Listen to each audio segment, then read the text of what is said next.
عليكم ورحمة الله وبركاته.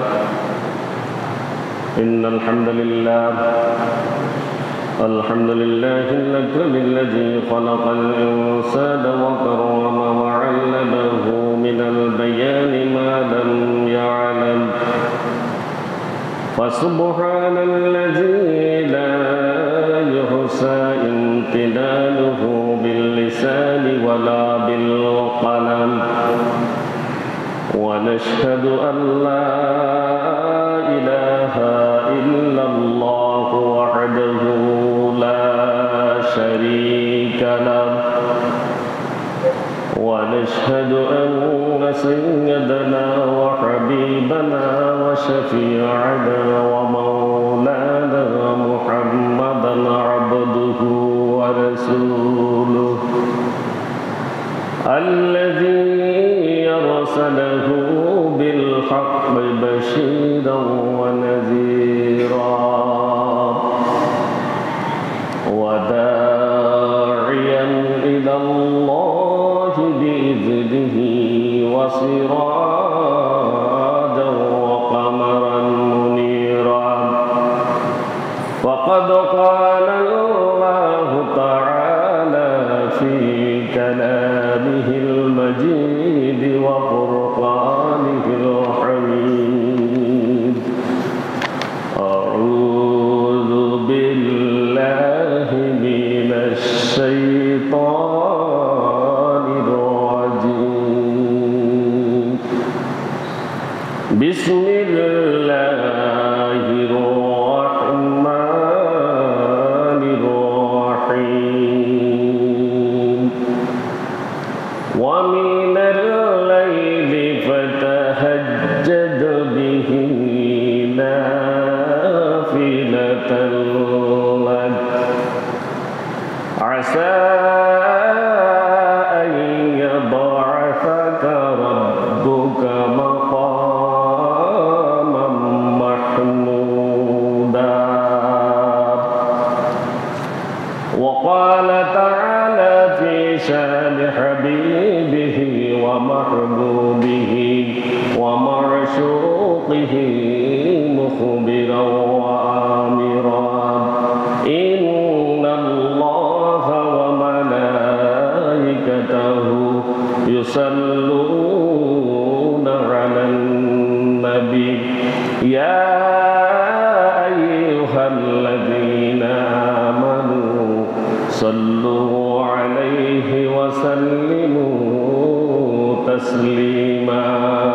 اللهم صل على سيدنا مولانا محمد وعلى آل سيدنا مولانا محمد. محمد সাথে সকলে জোরে পড়ি: আল্লাহুম্মা সাল্লি আলা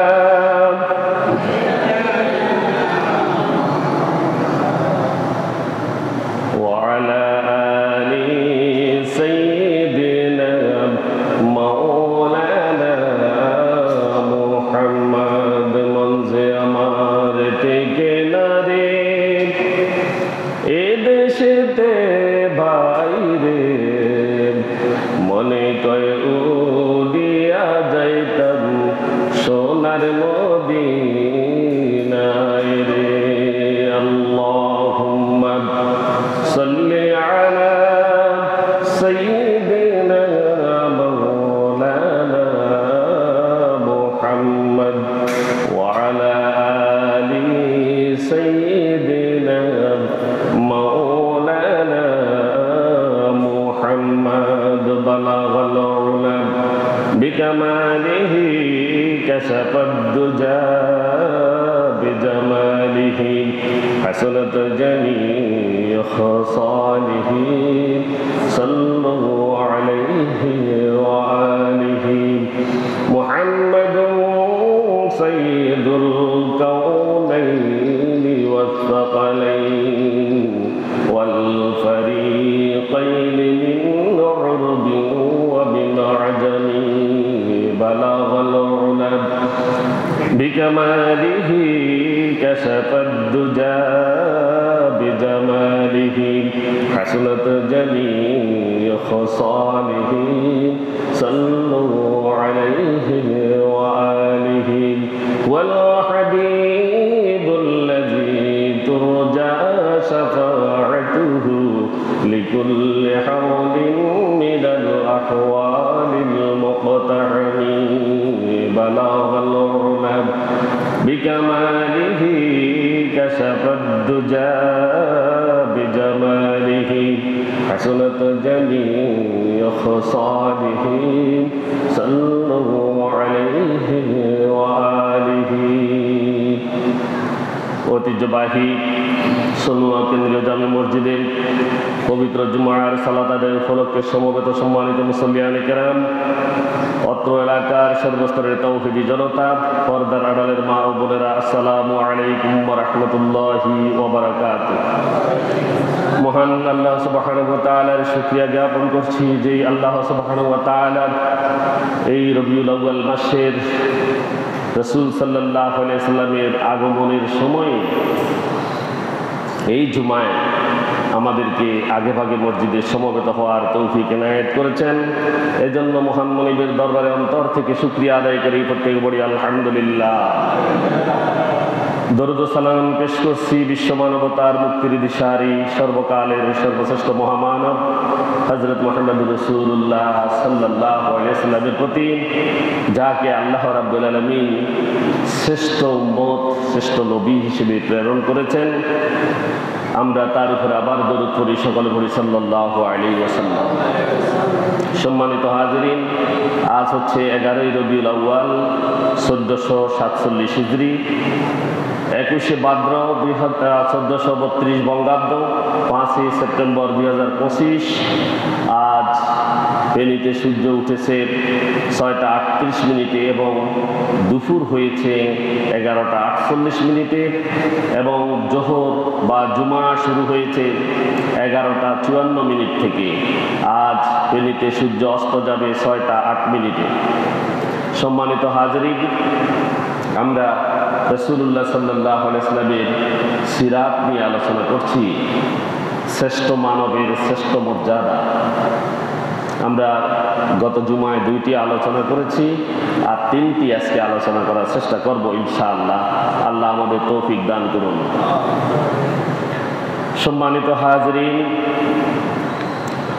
ওয়া তাসলিমুল হাজারে ওয়াশ শাজারে ক্বাবলা আন-নবুওয়া, রাসূলুল্লাহ সাল্লাল্লাহু আলাইহি ওয়াসাল্লামকে নবুয়তের আগে থেকেই গাছপালা এবং পাথরগুলো সালাম করত। সুবহানাল্লাহ। তাসলিমুল হাজারে ওয়াশ শাজারে ক্বাবলা আন-নবুওয়া, নবুয়তের আগে থেকেই যিনি গাছ ও পাথরের সালাম পেতেন, সেই রাসূল আমাদের রাসূল। নবী সাল্লাল্লাহু আলাইহি ওয়াসাল্লামের মুজিজা ও মর্যাদা সম্পর্কিত ঘটনাগুলোর মধ্যে এটি একটি বিশেষ ঘটনা। নবুয়ত প্রাপ্তির পূর্বেই পাথর এবং গাছপালা রাসূলুল্লাহ সাল্লাল্লাহু আলাইহি ওয়াসাল্লামকে সালাম জানাতো। এই কথাই প্রমাণ করে যে তিনি আল্লাহর পক্ষ থেকে একজন নির্বাচিত বান্দা এবং নির্বাচিত প্রতিনিধি, শেষ নবী ও রাসূল। সৃষ্টি জগৎ তার আগমনের সুসংবাদ দিয়েছে। রাসূল সাল্লাল্লাহু আলাইহি ওয়াসাল্লামের আগমনের পূর্ব মুহূর্তে অনেক ঘটনা ঘটেছে, যেগুলো রাসূল সাল্লাল্লাহু আলাইহি ওয়াসাল্লামের আগমনের পূর্ব মুহূর্তে ঘটবে বলে পূর্ববর্তী কিতাবসমূহে উল্লেখ ছিল। নবুয়তের পূর্বে এ ধরনের ঘটনা আসলে আল্লাহর পক্ষ থেকে তার নবী হওয়ার ব্যাপারে সত্য নিদর্শন এবং তার অনন্য মর্যাদার বহিঃপ্রকাশ তিনি ঘটিয়েছেন। হাদিস শরীফে এসেছে, এই হাদিসটি মুসলিম শরীফের 5833 নং হাদিস। হযরত জাবের রাদিয়াল্লাহু তাআলা আনহু বর্ণনা করেছেন, عن جابر بن سمورة رضي الله تعالى عنه قال قال رسول الله صلى الله عليه وسلم إني لأعرف حجرا بمكة كان يسلم علي قبل أن أبعث إني لأعرف الآرام। হযরত জাবের রাদিয়াল্লাহু তাআলা আনহু থেকে বর্ণিত, তিনি বলেন, তিনি রাসূল সাল্লাল্লাহু আলাইহি ওয়াসাল্লামকে বলতে শুনেছেন, আমি মক্কায় একটি পাথরকে জানি, একটি পাথরকে চিনি, যে আমি যে নবী হব, আমি যে নবী হিসেবে প্রেরিত হব, এই প্রেরিত হওয়ার আগেও আমাকে সালাম করেছে, আমি এখনো তাকে সন্দেহাতীতভাবে চিনতে পারি, সেই পাথরটিকে। সুবহানাল্লাহ। রাসূল সাল্লাল্লাহু আলাইহি ওয়াসাল্লাম জন্মের পরে থেকে তার মুজিজাগুলো শুরু হয়েছে ক্রমান্বয়ে। তার নবুয়তের পূর্বে নবী হওয়ার বিষয়ে আল্লাহ রাব্বুল আলামিন চারদিকে অসংখ্য প্রমাণ দিয়েছেন। অপর এক হাদিসে এসেছে, عن علي بن أبي طالب قال كنت مع النبي صلى الله عليه وسلم بمكة فخرجنا في بعض نواحيها فما استقبله جبل ولا شجر إلا هو يقول السلام عليك يا رسول الله। আলী ইবনে আবি তালিব রাদিয়াল্লাহু তাআলা আনহু থেকে বর্ণিত, তিনি বলেন, আমি রাসূল সাল্লাল্লাহু আলাইহি ওয়াসাল্লামের সাথে মক্কার কোনো এক প্রান্তরের উদ্দেশ্যে রওনা হলাম। তিনি যে কোনো পাহাড় বা বৃক্ষর নিকট দিয়ে যখন তিনি যেতেন, তখন তাকে ওই বৃক্ষগুলো, পাহাড়গুলো সালাম জানাতো, বলতো, আসসালামু আলাইকা ইয়া রাসূলুল্লাহ। এই কথা বলে রাসূলকে অভিবাদন জানাতো কারা? পাহাড়গুলো এবং বৃক্ষগুলো। এই কথা কে বলছেন? হযরত আলী রাদিয়াল্লাহু তাআলা আনহু। কে বলছেন? হযরত আলী রাদিয়াল্লাহু তাআলা আনহু, যিনি বাল্য বয়সে রাসূল সাল্লাল্লাহু আলাইহি ওয়াসাল্লামের খেলার সাথী ছিলেন, একসাথে ম্যাচ ছড়িয়েছেন, একসাথে চলাফেরা করেছেন, আর বালকদের মধ্যে প্রথম ঈমান গ্রহণ করেছেন হযরত আলী রাদিয়াল্লাহু তাআলা আনহু। তিনি রাসূল সাল্লাল্লাহু আলাইহি ওয়াসাল্লামের সকল কাজের সাক্ষী। তিনি এই হাদিসটি বর্ণনা করেছেন। শুধু সালাম নয়, এমনকি গাছ ও গাছের ফল পর্যন্ত নবী করিম সাল্লাল্লাহু আলাইহি ওয়াসাল্লামের কথা শুনতেন। এই ব্যাপারে একটি হাদিস তিরমিজি শরীফ বর্ণনা করেছে। তিরমিজি শরীফের 3628 নং হাদিসে ইরশাদ হয়েছে, ইবনে আব্বাস রাদিয়াল্লাহু তাআলা আনহু হতে বর্ণিত, তিনি বলেন, রাসূলুল্লাহ সাল্লাল্লাহু আলাইহি ওয়াসাল্লামের নিকটে এক বেদুইন এসে বলল, আমি কিভাবে অবগত হব যে আপনি আল্লাহর সত্য নবী? আপনি যে আল্লাহর নবী, এই কথা আমি কিভাবে জানব? তিনি বললেন, রাসূল সাল্লাল্লাহু আলাইহি ওয়াসাল্লাম বললেন, ওই খেজুর গাছের একটি কাঁদিকে, ফলের ছড়াকে যদি আমি ডাকি, যদি তা নেমে আসে, তাহলে তুমি কি সাক্ষ্য দিবে যে আমি আল্লাহ তাআলার রাসূল? ওই যে খেজুর গাছ দেখছো, ওই খেজুর গাছের মধ্যে খেজুরের যে কাঁদি রয়েছে, ওই কাঁদিকে যদি আমি বলি যে, হে খেজুরের কাঁদি, তুমি চলে এসো, এই কথা বলার পর যদি খেজুরের কাঁদি আমার সামনে চলে আসে, তাহলে কি তুমি আমাকে রাসূল হিসেবে মেনে নিবে কিনা? কে বলল? রাসূলুল্লাহ সাল্লাল্লাহু আলাইহি ওয়াসাল্লাম। রাসূল সাল্লাল্লাহু আলাইহি ওয়াসাল্লাম এরপরে ওই খেজুরের কাঁদিকে ডাকলেন। সে সময় খেজুরের কাঁদি গাছ থেকে নেমে নবী করিম সাল্লাল্লাহু আলাইহি ওয়াসাল্লামের কাছে চলে আসলো। সুবহানাল্লাহ। তারপর তিনি বললেন, হে খেজুরের কাঁদি, তুমি আবার ফিরে যাও তোমার স্থানে। অতঃপর খেজুরের কাঁদি তার স্বস্থানে ফিরে গেল। এই কাণ্ড দেখে সে বেদুইন ইসলাম কবুল করল। সুবহানাল্লাহ। তিরমিজি শরীফে হাদিসটি বর্ণনা করেছে। বেদুইন হয়তো ভেবেছে যার কথা সবাই শোনে, এমনকি গাছের ফল পর্যন্ত নবী করিম সাল্লাল্লাহু আলাইহি ওয়াসাল্লামের কথা শুনে তিনি কোনো সাধারণ মানুষ হতে পারেন না, তিনি নিশ্চয় আল্লাহর রাসূল। সুবহানাল্লাহ। তিনি যে আল্লাহর নবী তাতে কোনো সন্দেহ থাকতে পারে না। কেনই বা শুনবে না? তিনি তো রাহমাতুল লিল আলামিন, গোটা জাহানের জন্য যিনি রহমত, যার চরিত্রের মতো চরিত্র সৌন্দর্য এবং তার সৌন্দর্যের মতো সৌন্দর্য পৃথিবীতে আর হতে পারে না। সুবহানাল্লাহ। শায়ের বলেছেন, রূহ হুসনে মুস্তফা है एक बहार बेकरा उसका साहिल तक नहीं पहुंचा कोई शेरी जबा सारे दुनिया तय किया मैं मिसल तो देखा नहीं तेरे मानद चद की सूरत भी होता नहीं।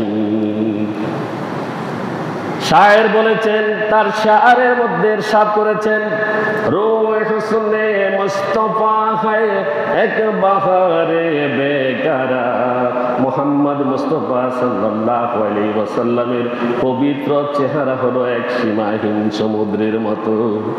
কিসের মতো? সীমাহীন সমুদ্রের মতো। उसके साहिल तक नहीं पहुंचा कोई शेरी जबा, কোনো মিষ্টভাষী ব্যক্তিও এর কুল কিনারা পর্যন্ত পৌঁছাতে পারেনি। রাসূল সাল্লাল্লাহু আলাইহি ওয়াসাল্লামের কাছে কিনারেও কেউ পৌঁছতে পারেনি। শায়ের পর বলছেন, শায়ের দুনিয়া তয় কিয়া मैं मिसले वो तो দেখা নেহি, হে নবী পুরো দুনিয়া ঘুরে আমি দেখেছি, আপনার মতো এই পৃথিবীতে আমি কাউকে দেখিনি। সুবহানাল্লাহ। तेरे मानंद चद की सूरत भी होता नहीं, আপনার মতো চাঁদকেও আমি দেখেছি, এই চাঁদের মতো রূপ আর কেউ ধারণ করতে পারেনি। সুবহানাল্লাহ। সিরাত ইবনে হিসাম, সিরাত রাসূল সাল্লাল্লাহু আলাইহি ওয়াসাল্লামের জীবনীর একটি কিতাব রয়েছে, সিরাত ইবনে হিসাম।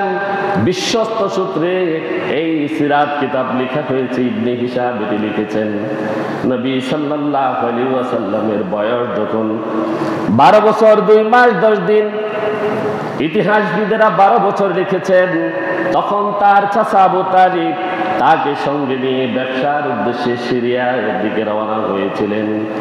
বসরা নামক স্থানে গিয়ে পৌঁছানোর পর তিনি বিশ্রাম নেওয়ার পর সেখানে একটি তাঁবু খাটালেন, তাঁবু স্থাপন করলেন।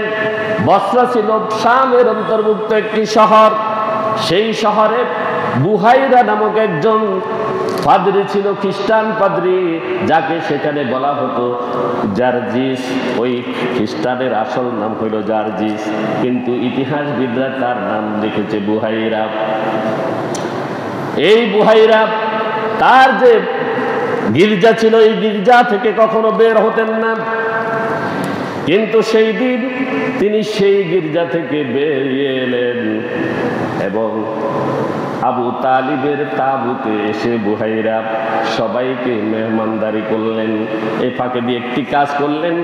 বুহাইরা যখন তার তাঁবু থেকে দেখলেন গাছগুলো নুয়ে পড়ছে এবং সালাম করছে, তিনি তাওরাতের পণ্ডিত ছিলেন, তিনি পূর্ববর্তী কিতাব সমূহ সম্পর্কে তার ধারণা ছিল, তিনি জানতেন যে এই গাছগুলো কেন এইভাবে হেলে পড়ে। অতঃপর তিনি বুঝতে পারলেন আখেরি নবী মুহাম্মদ রাসূলুল্লাহ সাল্লাল্লাহু আলাইহি ওয়াসাল্লাম দুনিয়াতে এসে পৌঁছেছেন, আল্লাহর নবী এখানে এসে পৌঁছেছেন। অতঃপর তিনি ওই কাফেলাতে খবর পাঠালেন, ওইখানে লোক পাঠালেন যে কতজন লোক আছে, তাদেরকে আজ আমি মেহমানদারি করব।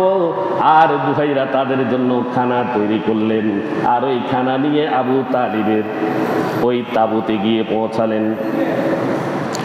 মেহমানদারি শেষে তিনি মুহাম্মদ রাসূলুল্লাহ সাল্লাল্লাহু আলাইহি ওয়াসাল্লামের কাছে এসে তার হাত ধরলেন শক্তভাবে এবং বললেন, এই ছেলে হচ্ছে সাইয়্যিদুল মুরসালিন। সুবহানাল্লাহ। এই ছেলেটি হচ্ছে সাইয়্যিদুল মুরসালিন, সাইয়্যিদুল আলামিন। অচিরেই আল্লাহ সুবহানাহু ওয়া তাআলা তাকে রাহমাতুল লিল আলামিন হিসেবে প্রেরণ করবেন। আবু তালিব অবাক হয়ে বুহাইরাকে জিজ্ঞাসা করলেন, এটা আপনি কিভাবে বুঝলেন? এটি আপনি কিভাবে বুঝলেন?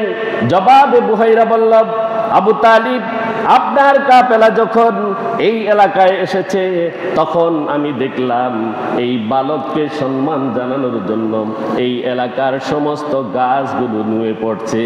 সুবহানাল্লাহ। এবং পাথরগুলো তাকে সিজদা করছে, পাথরগুলো তাকে সিজদায় অবনত হচ্ছে, পাথরগুলো গাছগুলো তাকে সিজদা করছে।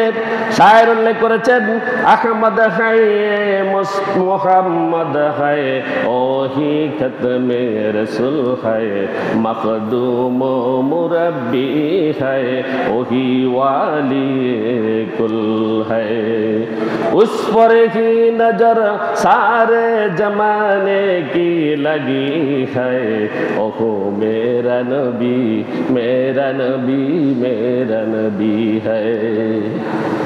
शायर बोलছেন, अहमद है मोहम्मद है ओही खत्मे रसूल है। তিনি হচ্ছেন আহমদ, তিনি হচ্ছেন মোহাম্মদ, তিনি হচ্ছেন সর্বশেষ রাসূল। শায়ের বলছেন, মখদুম মুরব্বি হায় ওহি ওয়ালি কুল হায়। তিনি হচ্ছেন একজন নেতা, তিনি হচ্ছেন একজন শিক্ষক এবং তিনি হচ্ছেন এই পৃথিবীর সেরা সৃষ্টি। কে বলছেন? শায়ের উল্লেখ করেছেন, কোরআন হাদিস থেকে নির্যাস করে তারা এই শেয়ারগুলো লিখেছেন। उस पर ही नजर सारे जमाने की लगी है। তার দিকেই সমস্ত জগতের দৃষ্টি রয়েছে, সকলের দৃষ্টি মুহাম্মদুর রাসূলুল্লাহ সাল্লাল্লাহু আলাইহি ওয়াসাল্লামের দিকে রয়েছে। ওহো মেরা নবী মেরা নবী মেরা নবী হ্যায়। তিনি হচ্ছেন আমার নবী, তিনি হচ্ছেন আমার নবী, তিনি হচ্ছেন আমার নবী। কে বলছেন? শায়ের। আমরা তো তাকে চিনি না, আমাদের নবীকে আমরা চিনছি? নবীকে চিনলে তার গুণাবলীতে আমরা সমৃদ্ধ হব, ঠিক কিনা? হতে হবে না? হবে। আমার কথা বুঝেননি? বুঝেন না, কেউ কথা বলতেছে না। রাসূল সাল্লাল্লাহু আলাইহি ওয়াসাল্লামের গুণে গুণান্বিত হতে হবে। আসতেছে সামনে কথা। এরপরে বুহাইরা বলে, অথচ এই গাছপালা ও পাথরগুলো নবী ছাড়া অন্য কাউকে সিজদা করার অনুমতি নেই। কেউ সিজদা করতে পারে না নবী ছাড়া কাউকে। আর তাছাড়া আমি মুহাম্মদুর রাসূলুল্লাহ সাল্লাল্লাহু আলাইহি ওয়াসাল্লামের পিঠে নবুয়তের কি দেখেছি? মোহর দেখেছি। কি দেখেছি? মোহরে নবুয়ত দ্বারা আমি তাকে চিনতে পেরেছি। তার কাদের নরম হাড়ের পাশে আপেল বা সফদার মতো একটি ফল রয়েছে, যেই ফল হচ্ছে নবুয়তের মোহর। তার কথা আমরা আমাদের ধর্মীয় গ্রন্থে দেখেছি। কে বলল? বুহাইরা। অতঃপর সেই ফাদরি আবু তালিবকে বলল, আপনি তাকে সিরিয়া নেবেন না, আপনি তাকে মক্কায় ফেরত পাঠিয়ে দিন। সিরিয়া যদি নেন তাহলে ইহুদিরা সেখানে তার কোনো ক্ষতি করতে পারে, তার ক্ষতি করতে পারে। কারণ রাসূল সাল্লাল্লাহু আলাইহি ওয়াসাল্লাম যখন সিরিয়া যাবেন, প্রতিমধ্যে সমস্ত গাছপালা পাথর সবগুলো সিজদায় পড়ে যাবে, সবগুলো সিজদায় পড়ে যাবে। তখন অন্যান্য যাযাবর যারা পাদ্রী আছে সকলেই বুঝতে পারবে, যারা ধর্মীয় গ্রন্থ পড়েছে তারা বুঝতে পারবে মুহাম্মদের আগমন ঘটেছে। সুতরাং আপনি তাকে মক্কায় পাঠিয়ে দিন। রাসূল সাল্লাল্লাহু আলাইহি ওয়াসাল্লাম নবুয়ত প্রাপ্তির পূর্বে আরো একটি ঘটনা ঘটেছে। তিনি কিন্তু সিরিয়া গিয়েছিলেন, সেখান থেকে ফেরত আসার পরেও হযরত খাদিজা রাদিয়াল্লাহু তাআলা আনহা রাসূল সাল্লাল্লাহু আলাইহি ওয়াসাল্লামের বিবাহের পূর্বে তার ব্যবসায়ের জন্য লোক খুঁজছিলেন, ঠিক কিনা? ইতিহাসে আছে কিনা? রাসূল সাল্লাল্লাহু আলাইহি ওয়াসাল্লামের সততা এবং বিশ্বস্ততা দেখে রাসূল সাল্লাল্লাহু আলাইহি ওয়াসাল্লামের চাচা আবু তালিবের সাথে পরামর্শ করে তাকে ব্যবসায়ের জন্য নিযুক্ত করলেন আর তাকে সিরিয়াতে ব্যবসায়িক পণ্য নিয়ে পাঠালেন এবং ওই সিরিয়া থেকে পণ্য কিনে ব্যবসার জন্য মক্কায় ফেরত আসার জন্য নিযুক্ত করলেন। সাথে দিলেন তার দাসী মাইসারাকে। কাকে? মাইসারাকে সাথে দিলেন। আর মাইসারা সেই ব্যবসায়ী কাফেলা রাসূলুল্লাহ সাল্লাল্লাহু আলাইহি ওয়াসাল্লামের সাথে সেই সিরিয়াতে গেলেন এবং সেখান থেকে ফিরে আসলেন আর সমস্ত অলৌকিক ঘটনাগুলো এসে মক্কায় বর্ণনা করলেন। তিনি দেখলেন রাসূল সাল্লাল্লাহু আলাইহি ওয়াসাল্লাম যখন মক্কা থেকে সিরিয়ার উদ্দেশ্যে রওনা হয়েছিলেন, আকাশের মেঘমালা প্রচন্ড রৌদ্রের ভিতরে রাসূলুল্লাহ সাল্লাল্লাহু আলাইহি ওয়াসাল্লামকে ছায়া দিয়ে সিরিয়াতে নিয়ে গেছে। এরপরে সেখান থেকে ব্যবসায়িক পণ্য বিক্রি করে আবার কিছু কিনে তিনি যখন আবার মক্কার উদ্দেশ্যে রওনা হলেন, মাইসারা সাক্ষী দিলেন যে মুহাম্মদ রাসূলুল্লাহ সাল্লাল্লাহু আলাইহি সাল্লামের সাথে যে আমি গিয়েছি এইরকম অলৌকিক কাহিনী আমি আর কখনো দেখিনি। আমি তো সিরিয়াতে অনেকবার গিয়েছি কিন্তু এই ঘটনা আর ঘটেনি। আবার রাসূল যখন প্রস্থান করলেন, মেঘমালা এমনভাবে রাসূলকে ছায়া দিয়েছিল, রাসূল সাল্লাল্লাহু আলাইহি ওয়াসাল্লামের কোনো কষ্ট হয়নি, আমারও কোনো কষ্ট হয়নি। সুবহানাল্লাহ। এই রাসূল সাল্লাল্লাহু আলাইহি সাল্লাম নবী হওয়ার ব্যাপারে তার নবুয়তের পূর্বেও অনেক সাক্ষ্য রয়েছে। আমরা রাসূল সাল্লাল্লাহু আলাইহি সাল্লামকে কখনো খাটো করে দেখার সুযোগ নেই, আসেনি? রাসূল সাল্লাল্লাহু আলাইহি সাল্লামকে মানতে হবে নি আমাদের। যাকে আল্লাহ তাআলা এত মর্যাদা দিয়েছেন সেই মর্যাদাপূর্ণ লোকটিকে যদি আমরা না মানি আমাদের জীবনটাই বৃথা, ঠিক কিনা? চতুর্থ নম্বর যে কথা, ইন্নাহু খলিলুর রহমান, তিনি মুহাম্মাদুর রাসূলুল্লাহ সাল্লাল্লাহু আলাইহি ওয়াসাল্লাম আল্লাহর প্রিয় বন্ধু ছিলেন। খালিল কয়জন? কয়জন? দুইজন। দুই খালিলের ভিতরে এক খালিল হলো ইব্রাহিম খলিলুল্লাহ, ইব্রাহিম খলিলুল্লাহ। আর এক খালিল হলো মুহাম্মাদুর রাসূলুল্লাহ, আরেকজনকে মুহাম্মাদুর রাসূলুল্লাহ। হযরত ইব্রাহিম আলাইহিস সালাম খলিল হয়েছেন। তিনি কেমন খলিল? যার অন্তরে আল্লাহর ভালোবাসা ছাড়া আর কিছুই ছিল না। যার অন্তরে আল্লাহর ভালোবাসা ছাড়া আর কিছুই ছিল না, যিনি তার পিতাকে ত্যাগ করেছেন, পিতাকে পুত্রকে কুরবানি দিতে নিয়েছেন, আগুনে পড়েছেন, কোথাও মাথা নত করেননি। আল্লাহর ভালোবাসা তার কাছে পরিপূর্ণ ছিল, এজন্য তিনি খলিলুল্লাহ। এজন্য তিনি কি? সেই খলিলুল্লাহর চেয়ে মর্যাদা বেশি কার? মুহাম্মাদুর রাসূলুল্লাহ সাল্লাল্লাহু আলাইহি ওয়াসাল্লাম। আল্লাহ তাআলা ভালোবাসা তার অন্তরে এত বেশি ঢুকিয়ে দিয়েছেন আল্লাহ, যার কারণে পৃথিবীর কারো ভালোবাসা রাসূল সাল্লাল্লাহু আলাইহি ওয়াসাল্লামের অন্তরের জায়গা নাই। কারো ভালোবাসার জায়গা নাই, সমস্ত জায়গা পরিপূর্ণ। এই জন্য রাসূল সাল্লাল্লাহু আলাইহি ওয়াসাল্লামের কোনো খলিল ছিল না, কোনো বন্ধু ছিল না। রাসূল সাল্লাল্লাহু আলাইহি ওয়াসাল্লাম বলেছেন, তোমরা আমার ভাই। তোমরা আমার কি? ভাই, বন্ধু নয়। কি নয়? বন্ধু নয়। অর্থাৎ বন্ধু বানানোর মতো সেই জায়গা রাসূল সাল্লাল্লাহু আলাইহি ওয়াসাল্লামের ছিল না। এজন্য এই যে শাফায়াতের মালিকও রাসূলুল্লাহ সাল্লাল্লাহু আলাইহি ওয়াসাল্লাম, তিনি এমন খলিল যিনি খলিলেরও শাফায়াতকারী। সুবহানাল্লাহ। খলিল কি? হযরত ইব্রাহিম আলাইহিস সালাম, তারও শাফায়াতকারীকে রাসূলুল্লাহ সাল্লাল্লাহু আলাইহি ওয়াসাল্লাম। হযরত জুনদুব রাদিয়াল্লাহু তাআলা আনহু থেকে বর্ণিত, তিনি বলেন রাসূলুল্লাহ সাল্লাল্লাহু আলাইহি ওয়াসাল্লামের মৃত্যুর 5 দিন আগে আমি রাসূলকে বলতে শুনেছি যে তোমাদের মধ্য থেকে আমার কোনো খলিল বা একান্ত বন্ধু থাকার ব্যাপারে আমি আল্লাহ সুবহানাহু ওয়া তাআলার কাছে সম্পূর্ণ মুক্ত। আমি তোমাদের মধ্যে কেউ আমার খলিল বা বন্ধু নেই, একান্ত বন্ধু আমার কেউ নেই। আমি এখান থেকে সম্পূর্ণ মুক্ত, কারণ মহান আল্লাহ ইব্রাহিম আলাইহিস ইসলামকে যেমন খলিল বা একান্ত বন্ধু হিসেবে গ্রহণ করেছেন, তেমনি ভাবে আমাকে খলিল বা বন্ধু হিসেবে গ্রহণ করেছেন। সুবহানাল্লাহ। কে বলেছেন? রাসূল নিজে। আমি আমার উম্মতের মধ্য থেকে কাউকে খলিল বা একান্ত বন্ধু হিসেবে গ্রহণ করতে চাইলে, আমি যদি কাউকে গ্রহণ করতে পারতাম, তিনি হলেন হযরত আবু বকর সিদ্দিক রাদিয়াল্লাহু তাআলা আনহু। তাকেও আমি বন্ধু হিসেবে গ্রহণ করতে পারছি না। কি বুঝলেন? রাসূল সাল্লাল্লাহু আলাইহি সাল্লামের খলিল কেউ নেই, বন্ধু কেউ নেই। তার বন্ধু যদি হতে পারতো, তিনি হতেন হযরত আবু বকর সিদ্দিক রাদিয়াল্লাহু তাআলা আনহু। এরপরে মানব জাতিকে রাসূল সাল্লাল্লাহু আলাইহি সাল্লাম সাবধান করে বলছেন, সাবধান থেকো, তোমাদের পূর্বের যুগের লোকেরা নবী ও নেককার লোকদের কবর সমূহে তারা সিজদা করত। ওই কবরস্থানকে তারা মসজিদ বানিয়ে নিত। কি নিত? মসজিদ বানিয়ে নিত, কবরে সিজদা করত। কবর সিজদা হারাম কিনা? হারাম কিনা? হারাম। কবর সিজদা কি? হারাম। কবরের সিজদা চলেনি। আমাদের দেশে মাজার বানায় সিজদা চলেনি। এগুলো বেগুন জাহান্নামী, সবগুলো কি জাহান্নামী। এইটা করা যাবে না। রাসূল বলেছেন কবর সমূহকে মসজিদের স্থান বানানো যাবে না। সাবধান, তোমরা কবর সমূহকে কখনো সিজদার স্থান বানাবে না।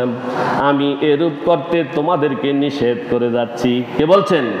রাসূল সাল্লাল্লাহু আলাইহি ওয়াসাল্লাম মৃত্যুর 5 দিন আগে এই কথা বলে গিয়েছেন, কোন কবরের পাশে কেউ সিজদা করতে পারবে না। সিজদা করতে এই হাদিসে স্পষ্টভাবে উল্লেখ রয়েছে।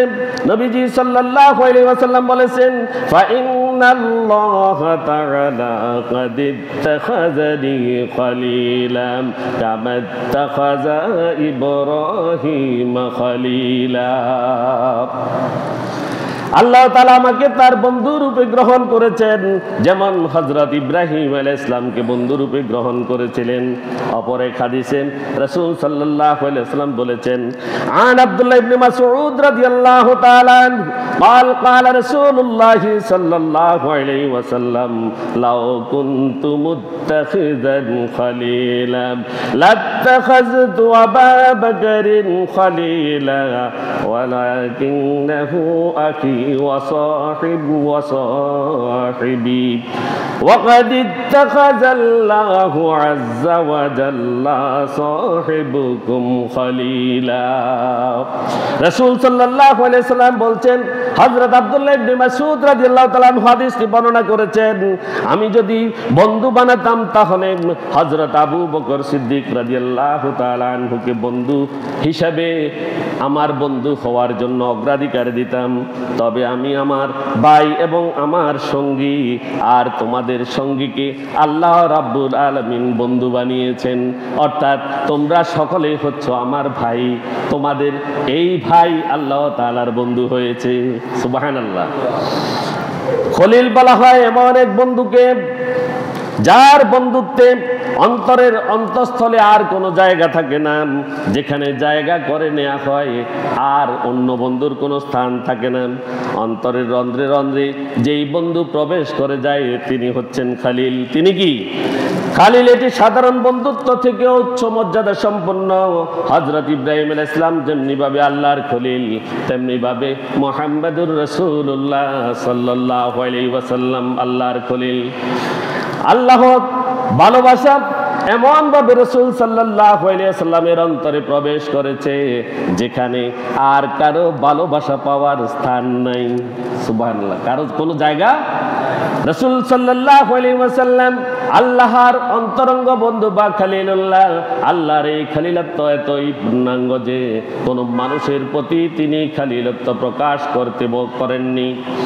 হাদিসে খলিলের উদাহরণ হযরত ইব্রাহিম আলাইহিস সালামের সাথে দিয়ে রাসূল সাল্লাল্লাহু আলাইহি ওয়াসাল্লামের খলিল হওয়ার গুরুত্ব বোঝানো হয়েছে। প্রশ্ন এসে যায়, হযরত ইব্রাহিম আলাইহিস সালাম আল্লাহর কেমন খলিল ছিলেন? জবাবে আমি পূর্বেই বলার চেষ্টা করেছি, তিনি আল্লাহকে এত বেশি ভালোবাসতেন, তিনি নমরুদের আগুনে যেতেও দ্বিধা দ্বন্দ্ব করেননি। করেছেন? করেন নাই, পুত্রকে কোরবানি দিতে তিনি ইতস্তত করেননি, এবং তিনি তার পিতাকে ছেড়ে, তার জন্মভূমি ছেড়ে তিনি হিজরত করেছেন। তিনি আল্লাহর জন্য সব কিছু বিসর্জন দিতে সক্ষম হয়েছেন, ঠিক কিনা? এই জন্য তিনি খালিল। আর তার চেয়ে উচ্চ মর্যাদা সম্পন্ন খলিল হচ্ছেন রাসূলুল্লাহ সাল্লাল্লাহু আলাইহি ওয়াসাল্লাম। পবিত্র কুরআনুল কারীমে যার ব্যাপারে ঘোষণা হয়েছে, ওয়ামান আহসানু দীনান মিম্মান আসলামা ওয়াজহাহু লিল্লাহি ওয়া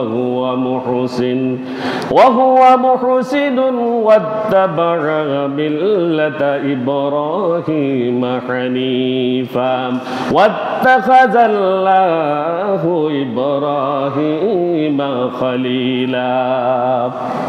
আল্লাহ সুবহানাহু ওয়া তাআলা বলছেন, তার চেয়ে উত্তম দিন আর কার হতে পারে, যে তার গোটা অস্তিত্ব সহ নিজ চেহারাকে আল্লাহর সম্মুখে অবনত করেছে, সেই সঙ্গে সে সৎকর্মে অভ্যস্ত ছিল এবং একনিষ্ঠ ইব্রাহিমের দিন অনুসরণ করেছে। আর এটা তো সকলের জানা কথা যে আল্লাহ হযরত ইব্রাহিম আলাইহিস সালামকে নিজের বিশিষ্ট বন্ধু বানিয়ে নিয়েছেন। আর আল্লাহ বলেছেন, তার চেয়েও আমি মুহাম্মদকে কি করে নিয়েছি, অন্তরঙ্গ বন্ধু বানিয়ে নিয়েছি। মাকামে মাহমুদ একমাত্র কার হবে? মাকামে মাহমুদ একমাত্র কার? রাসূলুল্লাহ সাল্লাল্লাহু আলাইহি ওয়াসাল্লামের এই ব্যাপারে পঞ্চম মর্যাদা যেটা রাসূলকে দেয়া হয়েছে, সাহিবুল মাকামিল মাহমুদ ওয়া হুয়া শাফিউনা ইয়াউমাল কিয়ামাহ। তিনি মাকামে মাহমুদের অধিকারী কে? রাসূলুল্লাহ সাল্লাল্লাহু আলাইহি ওয়াসাল্লাম। এবং কিয়ামত দিবসে আমি সহ, আপনারা সহ, পৃথিবীর সকল নবী রাসূল সহ সকল মানবের সুপারিশকারী তিনি। সুবহানাল্লাহ। কে? রাসূলুল্লাহ সাল্লাল্লাহু আলাইহি ওয়াসাল্লাম। মাকামে মাহমুদ সম্পর্কে পবিত্র কুরআনুল কারীমে বর্ণনা করা হয়েছে, ওয়া মিনাল লাইলি ফাতাহাজ্জাদ বিহি নাফিলাতাল লাক আসা আন ইয়াবআসাকা রাব্বুকা মাকামাম মাহমুদা। আল্লাহ রাব্বুল আলামিন বলেছেন, তুমি রাতের কিছু অংশ তাহাজ্জুদের নামাজ পড়ো, যা তোমার জন্য এক অতিরিক্ত ইবাদত হবে। আশা করা যায় তোমার পালনকর্তা তোমাকে মাকামে মাহমুদে পৌঁছাবেন। মাকামে মাহমুদ যেখানে সুপারিশ করার জায়গা, প্রশংসিত স্থান। কি প্রশংসিত স্থান? ওই মাকামে মাহমুদে তিনি তোমাকে পৌঁছাবেন। এই মাকামে মাহমুদের অর্থ হচ্ছে প্রশংসনীয় স্থান। হাদিস থেকে জানা যায় মাকামে মাহমুদ হলো এক বিশেষ মর্যাদার স্থান, যেখানে রাসূলুল্লাহ সাল্লাল্লাহু আলাইহি ওয়াসাল্লামের বিশেষ মর্যাদা, পদমর্যাদা। এই মর্যাদার কারণে তাকে শাফায়াত করার অগ্রাধিকার দিবেন মহান আল্লাহ সুবহানাহু ওয়া তাআলা। এক হাদিসে এসেছে, আন আবি হুরায়রা রাদিয়াল্লাহু তাআলা আনহু قال قال رسول الله صلى الله عليه وسلم في قوله عسى أن يبعثك ربك مقاما محمودا سئل عنها قال هي الشفاعة। হযরত আবু হুরায়রা রাদিয়াল্লাহু তাআলা আনহু হতে বর্ণিত, তিনি বলেন রাসূল সাল্লাল্লাহু আলাইহি ওয়াসাল্লামকে আল্লাহ তাআলার বাণী, আসা আইয়া বাআসাকা রাব্বুকা মাকামাম মাহমুদা, আশা করা যায় যে তোমার প্রতিপালক তোমাকে মাকামে মাহমুদে পৌঁছে দিবেন।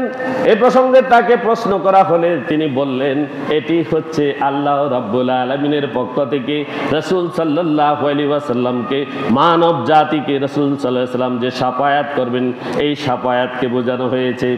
আরেকটি হাদিসে বলা হয়েছে, আন ইবনে উমর রাদিয়াল্লাহু তাআলা আনহুমা ক্বালা ইন্নান নাসা ইয়াসিরুনা ইয়াওমাল কিয়ামাহ জুসা কুল্লু উম্মাতিন তাতবাউ নবিহা ইয়াকুলুন يا فلان اشفع يا فلان اشفع حتى تنتهي الشفاعة إلى النبي صلى الله عليه وسلم فذلك يوم يبعثه الله المقام المحمود। হযরত ইবনে উমর রাদিয়াল্লাহু তাআলা আনহু হতে বর্ণিত, তিনি বলেন, নিশ্চয় কিয়ামতের দিন লোকেরা ভিন্ন ভিন্ন দলে বিভক্ত হয়ে পড়বে। প্রত্যেক নবীর উম্মত স্বীয় নবীকে অনুসরণ করবে। প্রত্যেক নবীর উম্মতেরা তার নবীকে অনুসরণ করতে থাকবে, অনুকরণ করবে।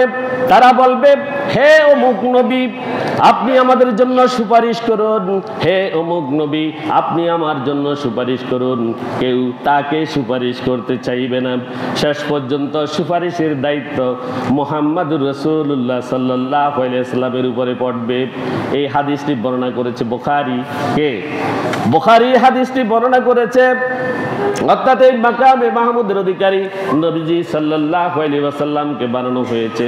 তাহলে মাকামে মাহমুদ সম্পর্কে আমরা জানলাম। সম্মানিত হাজিরিন, আল্লাহ রাব্বুল আলামিন পৃথিবীতে যা কিছু সৃষ্টি করেছেন, এগুলো কি চিরস্থায়ী না ক্ষণস্থায়ী? চিরস্থায়ী না ক্ষণস্থায়ী? পৃথিবীতে চিরস্থায়ী কিচ্ছু নেই।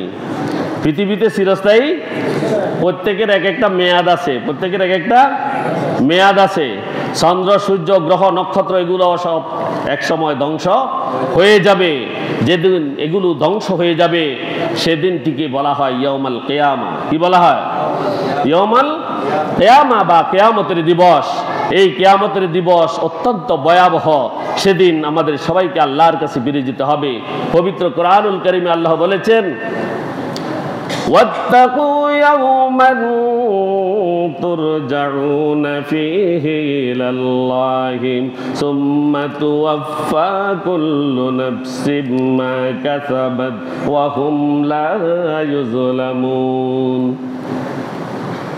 এবং তোমরা সেই দিনকে ভয় করো যেদিন তোমাদের সকলকে মহান আল্লাহর কাছে ফিরে যেতে হবে।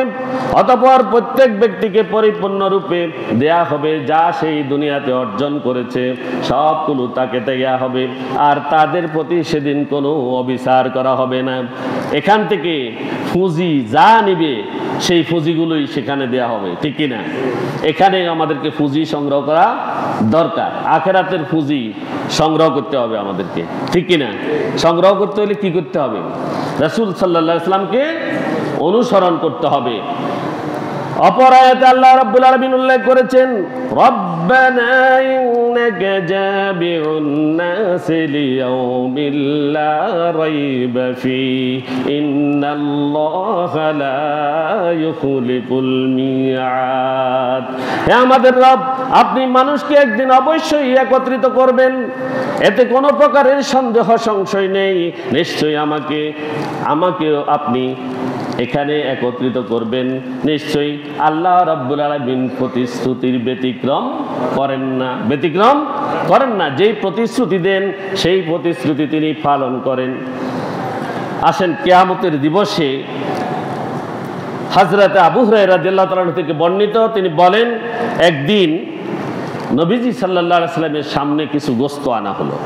তখন তিনি বললেন, নিশ্চয় আল্লাহ কিয়ামতের দিন পূর্ববর্তী এবং পরবর্তী সকলকে একই সমতল ময়দানে একত্রিত করবেন। একই সমতল ময়দানে একত্রিত করবেন। এখানে হাসরের মাঠকে বোঝানো হয়েছে, হাসরের মাঠকে বোঝানো হয়েছে। তখন আহ্বানকারী তাদের সকলকে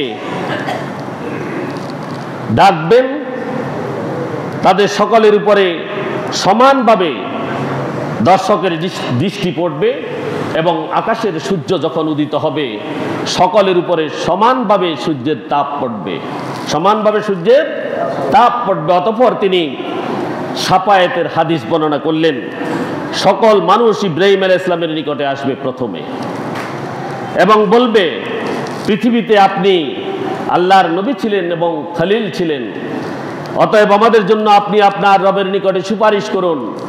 আজ যে সূর্য আমাদের মাথার উপরে উঠেছে, এই সূর্য এত বেশি প্রখর, এত বেশি প্রখর, আর এখানের একটা দিন 50,000 বছর উপবাসের সমান। সুবহানাল্লাহ। কত? 50,000 বছরের সমান একটা দিন।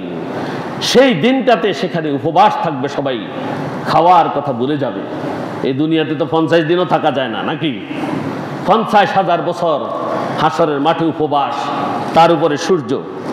তখন তিনি হযরত ইব্রাহিম আলাইহিস সালাম ঘুরিয়ে পেঁচিয়ে কথা বলবেন, আর তিনি বলবেন, নাফসি নাফসি, তোমরা আমার কাছে থেকো না, যাও তোমরা মূসা আলাইহিস সালামের কাছে। কার কাছে যাও? মূসা আলাইহিস সালামের কাছে যাও। এরপরে তারা মূসা আলাইহিস সালামের কাছে যাবে। মূসা আলাইহিস সালামের কাছে যাবে। উল্লেখিত হাদিসের দিকে খেয়াল করুন। হাদিসের একাংশে বলা হয়েছে, নিশ্চয় আল্লাহ তাআলা কিয়ামতের দিন পূর্ববর্তী এবং পরবর্তী সকল মানুষকে সমতল ময়দানে সমবেত করবেন। ময়দানটা কি? সমতল। আবার সূর্যটাকে মাথার উপরে নিয়ে আসবেন। এই অবস্থা অত্যন্ত ভয়াবহ। সেই ভয়াবহ অবস্থার মাঝে কতদিন থাকবে?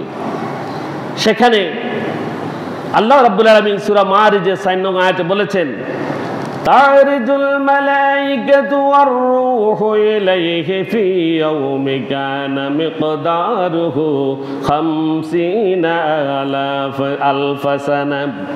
এখানে বলা হচ্ছে ফেরেশতাগণ ও রূহুল কুদ্দুস তার কাছে আরোহণ করে এমন এক দিনে যার পরিমাণ হবে 50,000 বছর। কত? 50,000 বছর। অন্যদিকে আবু দাউদ শরীফের 1658 নং হাদিসে বর্ণনা করা হয়েছে, বাইনা ইবাদিহি ফি ইয়াউমিন কানা মিকদারুহু 50,000 সানাতিন মিম্মা তাউদ্দুন। তার বান্দাদের মধ্যে এমন একদিনে তাদের বিচার করা হবে যার সময়কাল তোমাদের গণনা অনুসারে 50,000 বছরের সমান। তোমরা যে এই দুনিয়াতে 50,000 বছর যেভাবে গণনা করো, সেই গণনার সমান হবে আখিরাতে ওই ময়দানে মাহশরে বিচারের একদিন। বিচারের দুনিয়াতে কেউ পানাহার ব্যতীত একটানা 50 দিন সূর্যের তাপে থাকতে পারে না, সে অবশ্যই মারা যাবে। কিন্তু কিয়ামতের দিন সূর্য নিকটবর্তী হওয়ার পরও তার নিচে 50,000 বছর পানাহার ব্যতীত মানুষকে দাঁড়িয়ে থাকতে হবে। 50,000 বছর। সেদিন সূর্যের তাপে জমিটা তামা হয়ে যাবে। জমি হয়ে যাবে কি? তামা। সেই তামার উপরে মানুষ দাঁড়িয়ে থাকবে। আর জাহান্নামীদের তো এমনিতেই তাদের প্রত্যেককে আগুনের জুতা পরিয়ে দেয়া হবে। আগুনের জুতা, এবং ওই জুতার পিতাগুলো আগুনের। পিতাগুলো কিসের? আগুনের। আর এটা হবে জাহান্নামীদের সর্ব হালকা শাস্তি। সর্ব হালকা শাস্তি। আর তাদের কাছে মনে হবে জাহান্নামের সবচাইতে কঠিন শাস্তি তারা ভোগ করছে। তারা মনে করবে জাহান্নামের কঠিন শাস্তি তারা ভোগ করবে, আর অথচ এটি হচ্ছে সবচেয়ে হালকা শাস্তি। এরপরে ময়দানে মাহশরে হযরত, আমি হাদিস বর্ণনা করছি না, সময় চলে যাচ্ছে, সংক্ষেপে বলছি। হযরত আদম আলাইহিস সালামের সমস্ত উম্মতেরা তার পিছনে যাবে, বলবে, হে আমাদের পিতা হযরত আদম, আপনি আপনার প্রভুর কাছে আমাদের শাফায়াতের জন্য সুপারিশ করুন। আদম আলাইহিস সালাম বলবেন, আমি একটি ভুল করে দুনিয়া থেকে এসেছি। সেটা হচ্ছে আমাকে যার কারণে পৃথিবীতে নামতে হয়েছে জান্নাত থেকে, আমি আল্লাহর আদেশ অমান্য করেছি। সুতরাং শাফায়াত করার আমার কোনো এখতিয়ার নাই। কে বলবেন? আদম আলাইহিস সালাম কয়টা ভুল করছেন? কয়টা? আমরা কতগুলো করছি? আমরা কতগুলো করছি? হিসাব আছে? তিনি তার জীবনে একটা ভুল করেছেন, এজন্য শাফায়াত করার কোনো অধিকার তার নেই। এরপরে সকল আসবে নূহ আলাইহিস সালামের কাছে। কার কাছে? এগুলো সব হাদিসে উল্লেখ আছে। নূহ আলাইহিস সালামের কাছে আসার পরে তিনি বলবেন, আমি আমার পুরো জাতির বিরুদ্ধে আল্লাহর কাছে একটি বদদোয়া করেছি। কি করেছি? বদদোয়া করেছি তাদেরকে ধ্বংস করে দেওয়ার জন্য, যার পরে আল্লাহ তাদেরকে ধ্বংস করে দিয়েছেন। সুতরাং আমার কাছে তোমরা এসো না, তোমরা যাও ইব্রাহিমের কাছে। কার কাছে? ইব্রাহিম আলাইহিস সালামের কাছে। তিনি খলিলুল্লাহ, আল্লাহর বন্ধু। আর হযরত ইব্রাহিম আলাইহিস সালাম বলবেন, তোমরা আমার কাছে এসো না, আমি 3টি অপরাধ করে এসেছি। কয়টি? আমি 3টি গুনাহের কাজ করেছি। আমি 3টি মিথ্যা কথা বলেছি। নাউজুবিল্লাহ, তিনি মিথ্যা বলেননি, তিনি মিথ্যা বলেননি, দুনিয়াতে মনে হয়েছে মিথ্যার মতো। একটা হচ্ছে তিনি যখন ওই কওমের মূর্তিগুলো ভেঙে ফেলেছিলেন, আর তখন তারা যখন জিজ্ঞাসা করেছিল এই মূর্তিগুলো কে ভেঙেছে, তখন তিনি বলেছেন তোমাদের বড় মূর্তিটিকে জিজ্ঞাসা করো, তোমাদের বড় মূর্তিটিকে জিজ্ঞাসা করো। সেখানে আমি আমার নাম বলি নাই, আমি মূর্তির উপরে দোষারোপ করেছি। আবার কওমের লোকেরা যখন তারা মূর্তি পূজায় যাচ্ছিল, তখন আমাকে ডেকেছে, ইব্রাহিম তুমি আসো। তখন আমি তাদেরকে বলেছি আমি যেতে পারবো না, আমি অসুস্থ ছিলাম না, মূর্তি পূজায় না যাওয়ার জন্য আমি অসুস্থ বলেছি, আমি গুনাহের কাজ করেছি। এরপরে তার আরেকটা ছিল, তিনি তার স্ত্রী সারাহ যে ছিল তাকে তিনি ওই রাজার অত্যাচার থেকে বাঁচানোর জন্য, নিজে বাঁচার জন্য বোন পরিচয় দিয়েছিলেন। এটাও কিন্তু গুনার কাজ নয়। সেখানে তিনি আমাদের এই দুনিয়াতে সকল নারীরা আমাদের বোন ইসলামের দৃষ্টিতে, ঠিক কিনা? তিনি সেই দৃষ্টিকোণ থেকে বলেছেন। তবুও তিনি বলছেন আমি সাফায়াত করতে পারবো না, এরপরে মুসা আলাইহিস সালামের কাছে তোমরা যাও, সবাই যাবে মুসা আলাইহিস সালামের কাছে। আর মুসা আলাইহিস সালাম বলবেন আমি একজন মানুষকে দুনিয়াতে হত্যা করে এসেছি, সুতরাং আমার পক্ষে সাফায়াত করা সম্ভব নয়। তাকে তিনি হত্যা করেছেন। মিশরীয় এক কিপ্তি এবং একজন বনী ইসরাইল, দুজন যখন ঝগড়া করছিল, বনী ইসরাইলের উপরে যখন কিপ্তি অত্যাচার করছিল, ওই হযরত মুসা আলাইহিস সালাম বনী ইসরাইলকে বাঁচানোর জন্য কিপ্তিকে একটি ঘুষি মেরেছিলেন। ঘুষি এত জোরে পড়েছিল, তিনি আস্তে মেরেছিলেন, জোরে পড়েছিল, লোকটি মারা গিয়েছে। পরে আল্লাহ রাব্বুল আলামিন কোরআনে বলেছেন তাকে ক্ষমাও করে দিয়েছেন। তারপরও তিনি বলছেন আমি সুপারিশের অযোগ্য। এরপরে বলবেন তোমরা যাও কার কাছে? আখিরি নবী হযরত মুহাম্মদ রাসূলুল্লাহ সাল্লাল্লাহু আলাইহি ওয়াসাল্লাম। আর পরবর্তী হাদিসে রাসূল বলেছেন আমি একমাত্র সুপারিশকারী, আমি সবাইকে দলে বলে সেখানে নেব, যারা আল্লাহকে মেনেছে, রাসূলকে মেনেছে, আমি তাদের জন্য সুপারিশকারী হব। সুবহানাল্লাহ। তাহলে আমরা কি আল্লাহ এবং তার রাসূলকে মানতে রাজি আছিনি? মসজিদে পরিবারে কাকে মানতে হবে? কথা বুঝেন না। নিজের ব্যক্তি জীবনে কাকে মানতে হবে? আমার মধ্যে রাসূলের সুরত আছে কিনা? রাসূল সাল্লাল্লাহু আলাইহি ওয়াসাল্লামের এখন আমরা সিরাত বলছি, কিন্তু রাসূলের সুরত আছে কিনা? সুরত নাই। নবী জীবনের দুটি দিক, একটি হচ্ছে তার সিরাত, আরেকটি হচ্ছে তার সুরত, আরেকটি হচ্ছে তার কি? সুরত। রাসূল সাল্লাল্লাহু আলাইহি ওয়াসাল্লামের সুরত আমাদেরকে ধারণ করতে হবে ব্যক্তি জীবনে, এবং সিরাতের অনুসরণ করতে হবে আমাদের, ঠিক কিনা? এটার ব্যতিক্রম হতে পারবেনি, না হলে সাফায়াত নাই, না হলে কি নাই? সাফায়াত নাই। এরপরে পারিবারিক জীবনে ইসলাম আছে কিনা? রাসূল সাল্লাল্লাহু আলাইহি ওয়াসাল্লাম পরিবারে ছিলেন কিনা? তার পরিবার ছিল কিনা? তার স্ত্রী ছিল? আপনারা তো একটি স্ত্রী লোক আয়তই যান। রাসূল সাল্লাল্লাহু আলাইহি ওয়াসাল্লামের 11টি মতান্তরে 13টি স্ত্রী ছিল। 2 জন স্ত্রীর সাথে তিনি কি করেন নাই? সংসার করেননি।